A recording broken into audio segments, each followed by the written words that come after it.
turned her head to catch a glimpse of Adam peering cautiously over the dashboard. Her heart threatened to jump out of her chest while her mind wrestled with what just happened. After a seeming eternity, Adam bent down and said in a hushed tone, "I think they've gone. You can sit up." Carrie raised her head barely enough to peer through the damaged windshield. When nothing moved in her field of vision, she eased upward to perch on the edge of her seat. A few cars were still on the lot of the theater after the last Saturday night show, probably the vehicles of employees closing down for the night. There hadn't been many people in the movie theater. "Are you sure you're not hurt?" Adam's voice, full of concern, brought Carrie back to the moment. He brushed a bit of glass from her seat with a handkerchief, then tossed it onto the floor of the car.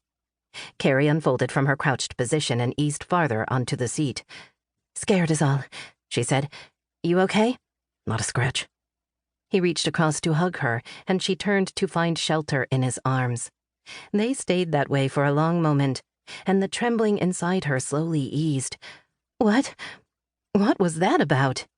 "Nothing for you to worry about." Adam's voice and manner were calm, and Carrie felt comforted by his very presence. Then, as suddenly as the turn of a page, he released her and swung around to face forward in the driver's seat. His next words were terse, clipped. "We have to get out of here." He reached for the ignition, key in hand. "Wait a minute."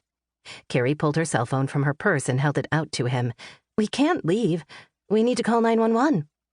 Adam took her arm, a bit more firmly than necessary, and pushed the phone away. He shook his head. "No." She flinched at the negative response and the tone in which Adam delivered it. "Why? Someone shot at us. We should call the police." Adam's voice was quiet, his words terse. "Look, I don't have time to explain. Let's go." What's the matter with him? She took a deep breath and let it out slowly. Twice, she started to speak. Twice, she stopped. Adam turned the key and reached for the gear shift lever. Carrie saw his jaw clench. She was terrified, but Adam wasn't so much scared as... She searched for the right word. He was cold and determined. The sudden change frightened her. "If this was a drive-by, we need to report it. Maybe the police can catch them before they kill someone." "Just let me handle this," Adam said. "Right now, let's get out of here. I want you someplace safe."